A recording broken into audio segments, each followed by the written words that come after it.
welcome to another edition of County Highlights, highlighting the people, places, and things that make Newcastle County, Delaware, great.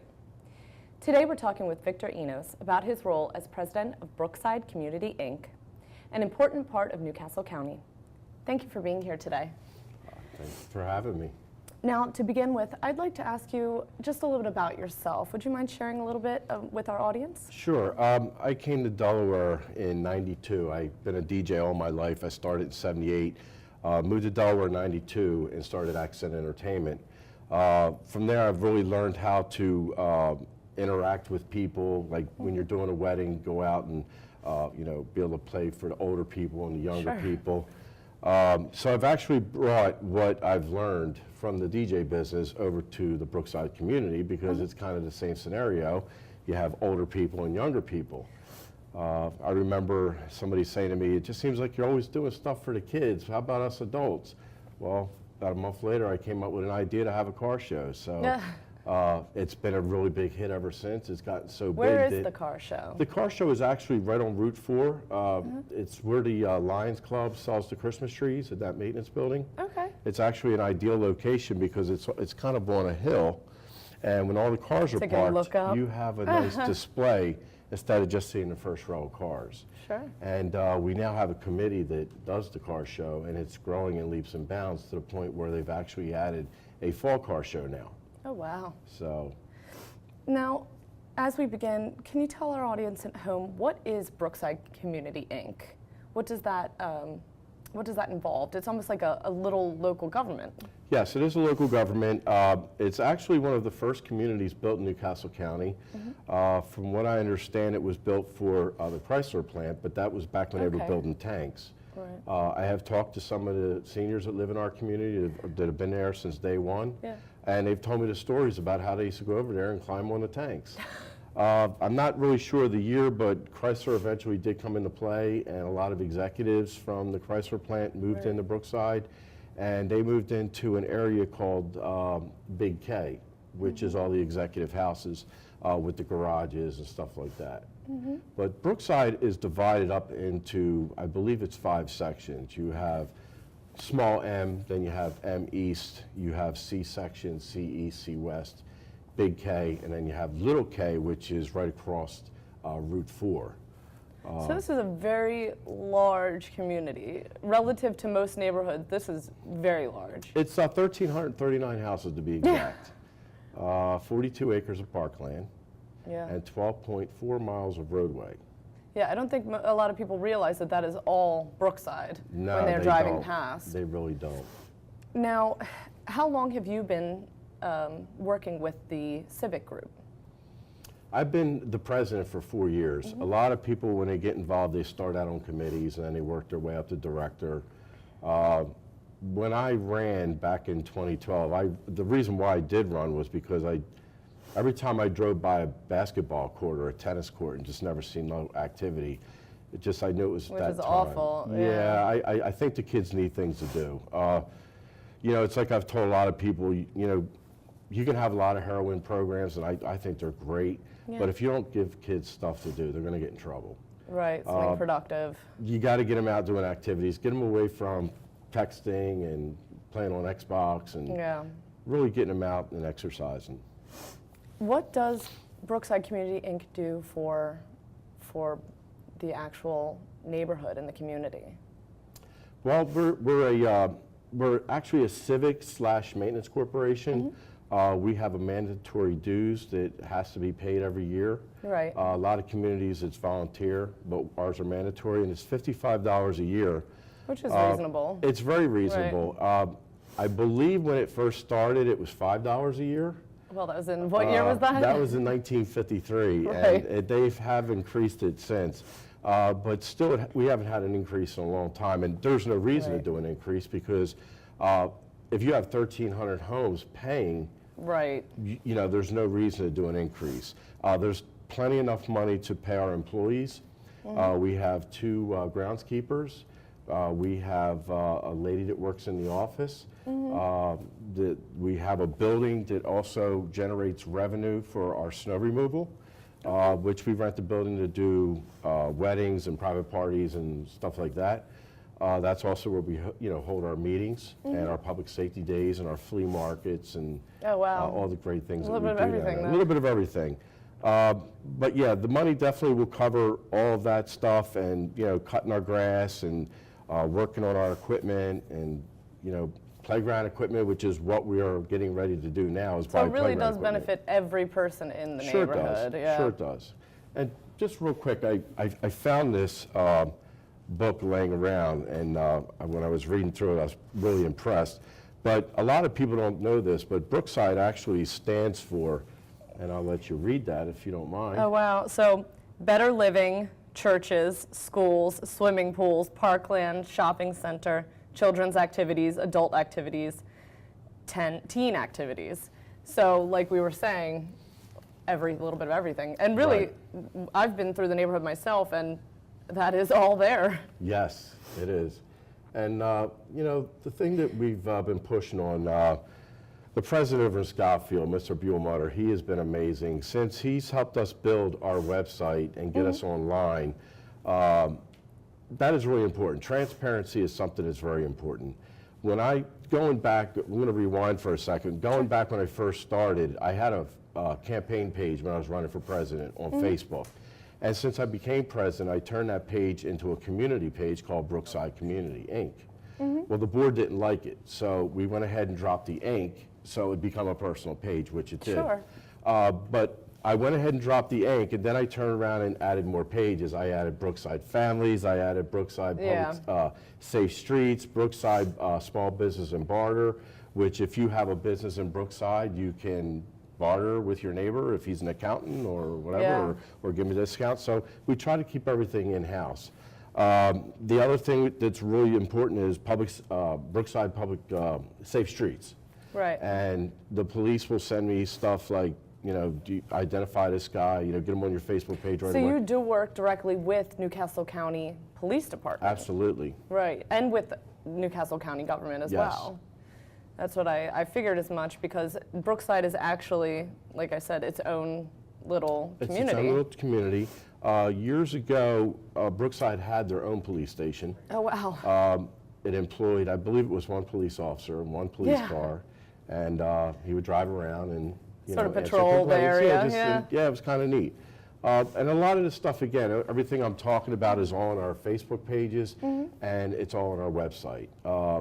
We just added another page called the history page, which is something really neat. But we've taken all the minutes from 1953, if you want to take a look at that. That's got everything in it, the charter, when the charter was First annual launched, report. the first meeting that ever took place in Brookside, and just basically how they did things back in the day, including their bylaws, which have been changed. I believe it's twice. I would imagine probably it's been changed since 1953. But there's a lot of neat stuff in there. There they are. And, if you don't have the time, definitely go to brooksidede.org and click on our history page, and you can read all the minutes, including if you go to our minutes page on the regular website, you can read the stuff that we're doing now and what they've done in the past. We can only go back to 2004 because that's all we have. I don't know, whoever ran the community back beyond that, I don't know where the minutes went, but what I've done was I posted all our minutes and what I've had access to, including 1953, and then this book here is the 60s and 70s, I believe. Yeah. But eventually this green book will also be put on there as well. Well, also, in speaking with some of the other pages you had, what's going on with the parklands right now? You said that there are different parklands in Brookside. There is.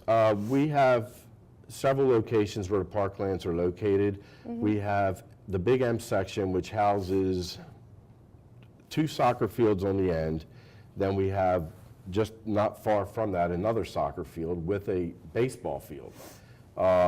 They've had to take out one of the soccer fields just in nets because it was kind of interfering with the baseball. But then on the other side of Maris Road, we have a sports complex, which is the main baseball field, the Hoflinger Field.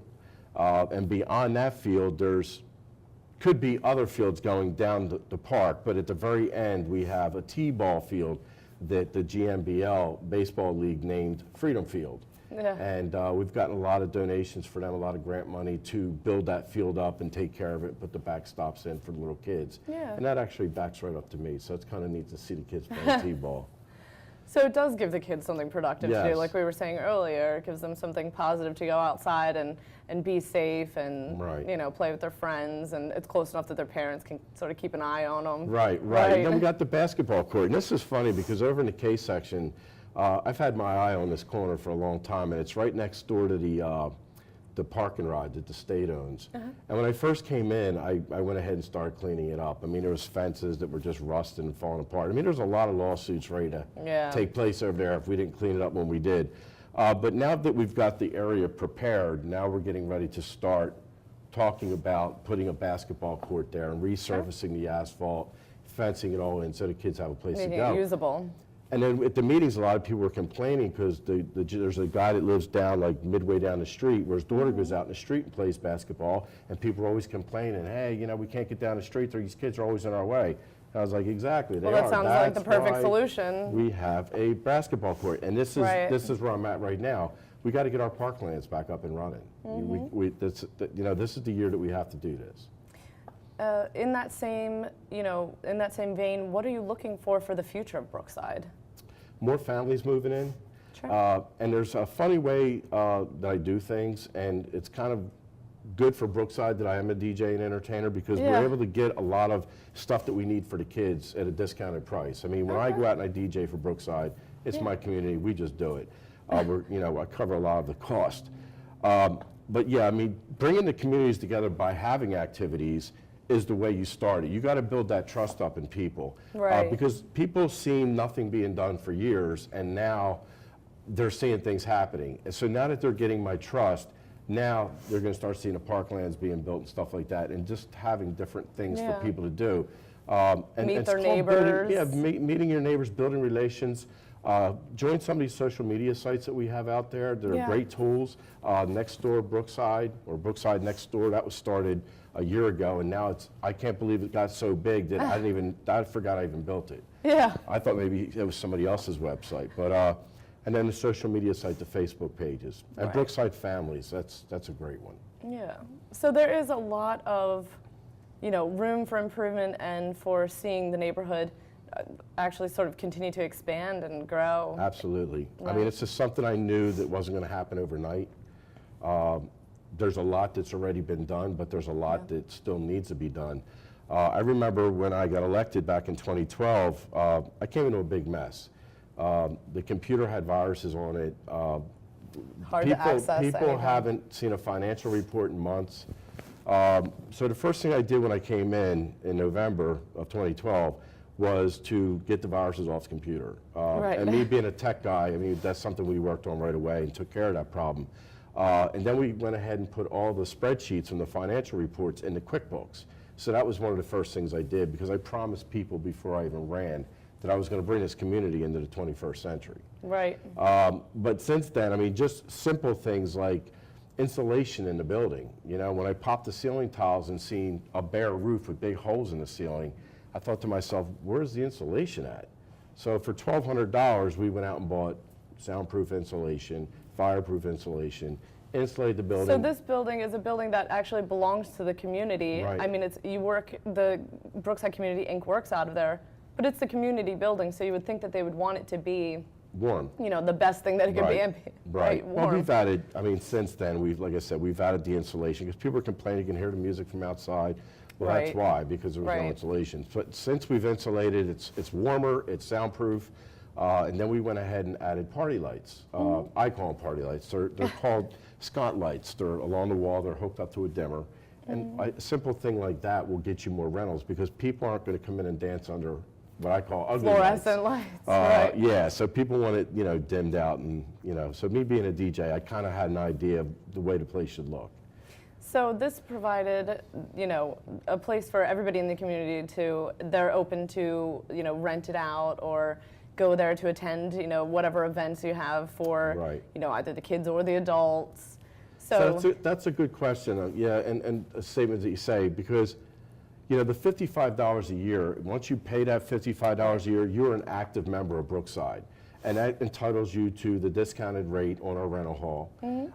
It also, if we're having a Santa tour or a Santa party inside the hall, you know, you come in, you're Bring a the resident kids there, and- bring the kids, and because you're an active member, you know, you can get into the parties and the events. So, I mean, Absolutely. it helps all the way around, and it's funny, a guy told me the other day that he owed $1,000 to Brookside, and, you know, I said, well, you really can't help us out with the committees until that's, you know, until you're current.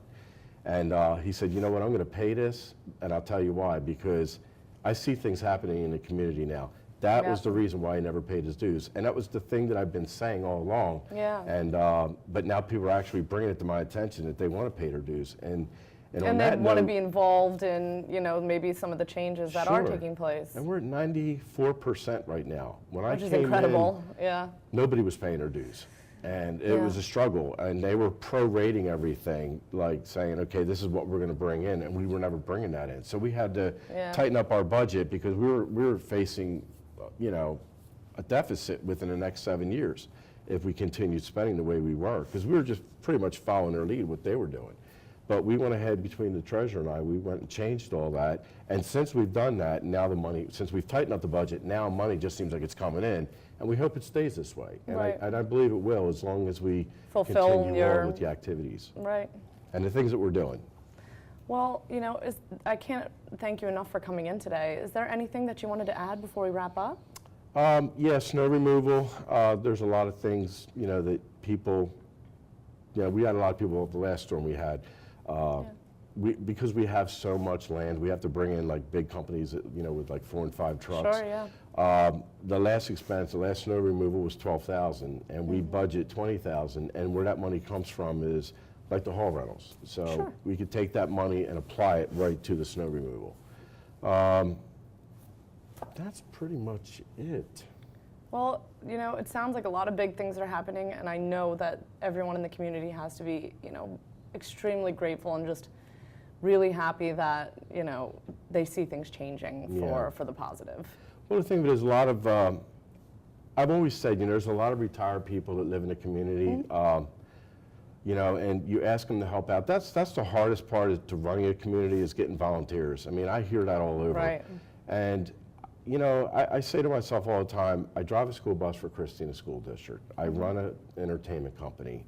I'm a single dad to a 9-year-old son, you know, which I'm very involved in his life, taking him to baseball games, this, that, and the other thing.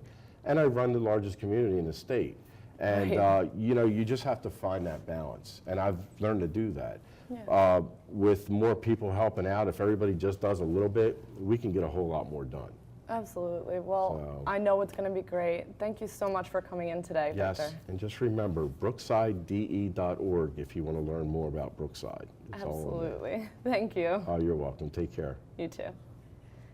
Well, that wraps up another edition of County Highlights, bringing you the people, places, and things that make Newcastle County a great place to live. We hope that you enjoyed this show today about Brookside. For County Executive Thomas P. Gordon and all of the NCC TV crew, Lisa, George, Josue, and Tony, this is Melody Kitchen. Thank you for watching, and take care.